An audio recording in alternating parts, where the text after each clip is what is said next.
Good morning students. बच्चों, आप सब कैसे हो। आज हम करने वाले हैं मैथमेटिक्स वर्कशीट नंबर 46 और आज डेट है 13 अगस्त 2021। तो बच्चों, इस तरफ आप अपनी क्लास का सेक्शन लिखेंगे, यहाँ अपना नाम लिखेंगे और यहाँ अपनी टीचर का नाम लिखेंगे।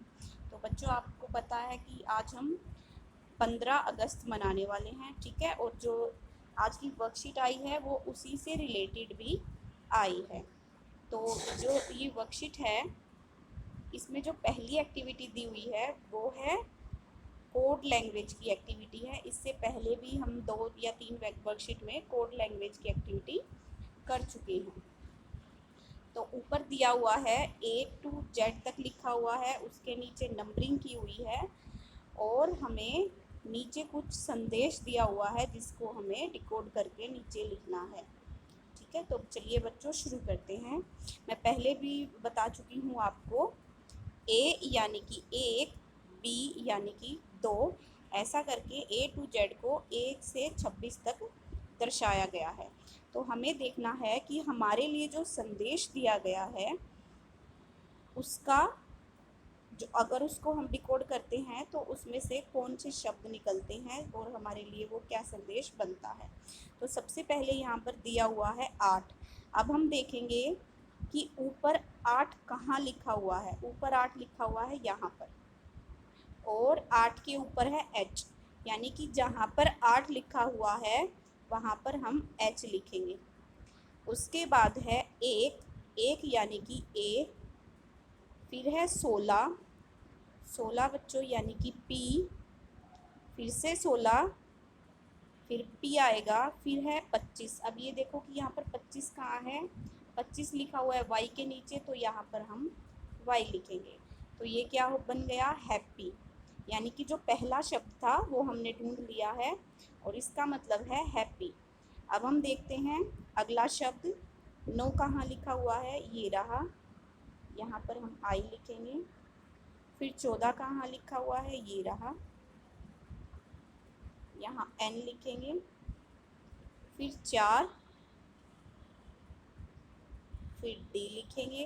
उसके बाद क्या लिखा हुआ है, फिर से 4, फिर 5 लिखा हुआ है, 5 यानी कि E।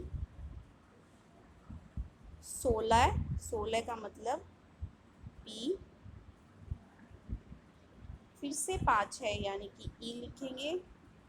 फिर 14 लिखा हुआ है, N लिखेंगे। फिर 4 है तो D लिखेंगे। फिर 5 है तो E यहाँ पर हम लिखेंगे। फिर से 14 आया है तो 14 लिखेंगे, 14 यानी कि N यहाँ पर लिखेंगे हम। फिर 3 आया है, 3 कहाँ है, ये रहा,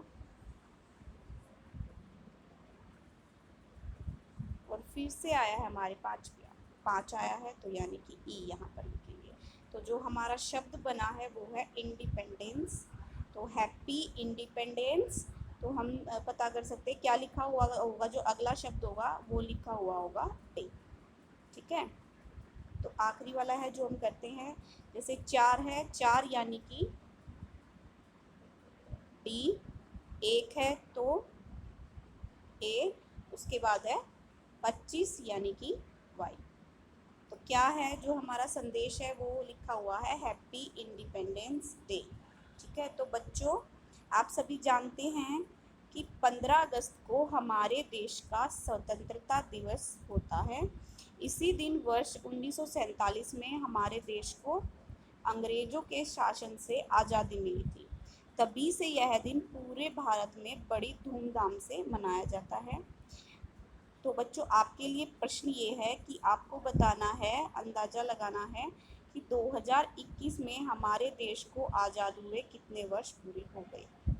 यानी कि ये जो हम इंडिपेंडेंस मना रहे हैं, ये कौन सा इंडिपेंडेंस डे मना रहे हैं।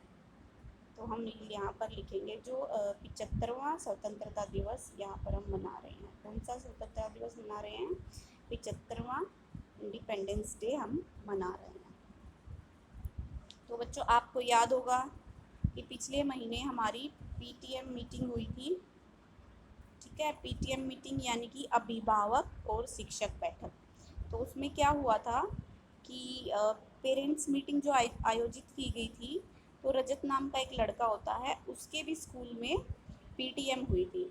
तो पीटीएम के अंतिम दिन पर जो प्रिंसिपल थे उसने सभी कक्षाओं का रिकॉर्ड चेक किया पीटीएम का। उन्होंने पाया कि कुछ जो अभिभावक हैं उन्होंने पीटीएम में भाग नहीं लिया था, जिनका विवरण नीचे जो टेबल बनी हुई है उसमें दिया गया है। इस टेबल को हमें पूरा करना है और हमें ये बताना है कि कितने पेरेंट्स ने पीटीएम में भाग नहीं लिया था। तो बच्चों, सबसे पहला है कि पहली से 5वीं कक्षा में बच्चे लिखे हुए हैं। फिर उसके बाद लिखा हुआ है कि कितने स्टूडेंट्स हैं जिनके पेरेंट्स पीटीएम के लिए आए थे।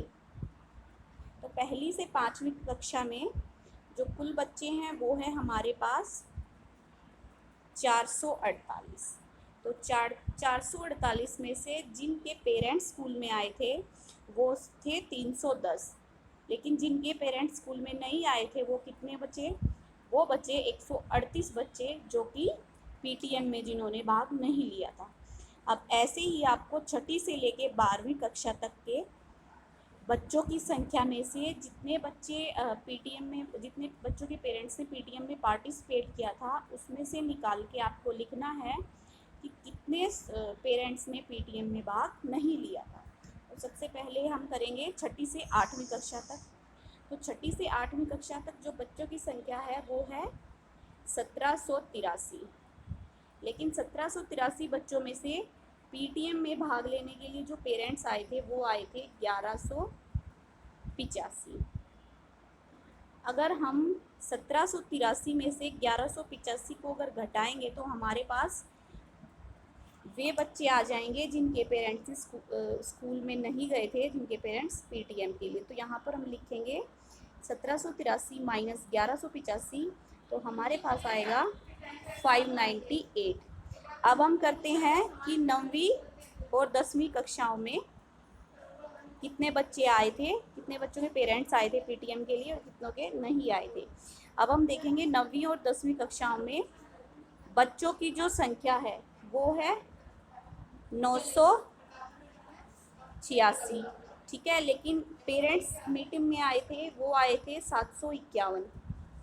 अगर हम 751 को माइनस करेंगे 986 में से तो हमारे पास आएगा 235, यानी कि 235 पेरेंट्स ने भाग नहीं लिया था। अब हम करते हैं 11वीं और 12वीं कक्षाओं का। तो 11वीं और 12वीं कक्षाओं में बच्चों की संख्या कितनी है? 285। पेरेंट्स जो पीटीएम के लिए आए थे वो हैं 245। अगर हम घटाएंगे तो हमारे पास बचा है 40, यानी कि 40 पेरेंट्स थे जो पीटीएम में नहीं आए थे, ठीक है। तो बच्चों, नीचे कुछ 4 प्रश्न दिए गए हैं, हमें टेबल को देखकर उन प्रश्नों को पूरा करना है। तो पहला है, पीटीएम में भाग लेने वाले अभिभावकों की कुल संख्या कितनी है? तो टोटल कैसे निकालेंगे? जितने भी अभिभावक आए हैं, सबसे पहले हम क्या करेंगे, 310 आए हैं पहली से 5वीं तक।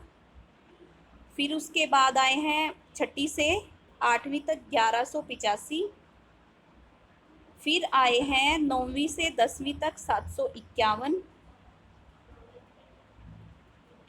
और फिर 11वीं और 12वीं कक्षाओं के पेरेंट्स जो मीटिंग के लिए आए हैं वो हैं 245।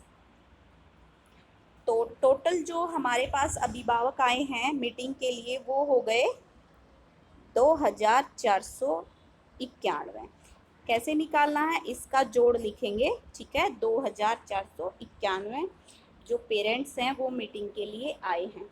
तो अब क्या करेंगे, अब हमें निकालना है कि कितने पेरेंट्स हैं जो मीटिंग के लिए नहीं आए हैं। तो सबसे पहले क्या करेंगे, पहली से 5वीं के बच्चों को लिखेंगे जिनके पेरेंट्स नहीं आए हैं।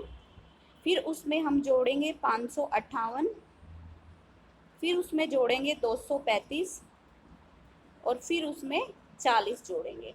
तो हमारे जो 1011 पेरेंट्स हैं वो मीटिंग में नहीं आए थे। अब हम देखेंगे प्रश्न 3 है, सबसे अधिक बच्चे कौन सी कक्षाओं में हैं। तो सबसे अधिक बच्चे 1783 हैं। कौन सी कक्षा में है? छठी से 8वीं, छठी से 8वीं, ठीक है। अब है आखिरी प्रश्न है, आपको क्या लगता है कि विद्यालय में पीटीएम की क्या आवश्यकता होती है। तो बच्चों आपको खुद बताना है, ये प्रश्न आप खुद करेंगे। ये बताइए कि विद्यालय में पीटीएम की क्या आवश्यकता होती है। जब आपके पेरेंट्स आपकी टीचर से मिलने के लिए स्कूल में आते हैं तो उसकी क्या आवश्यकता है, क्या क्या बातें ज़रूरी हैं, ठीक है। उनको ये जानना जरूरी कि हमारे बच्चे पढ़ रहे हैं, वो काम ठीक से भेज रहे हैं या नहीं भेज रहे हैं, ठीक है। और ऐसी 2-3 बातें आप यहाँ पर लिखेंगे कि क्यों ज़रूरी है पीटीएम की आवश्यकता, ठीक है। ये बच्चों आपकी थी वर्कशीट नंबर 40।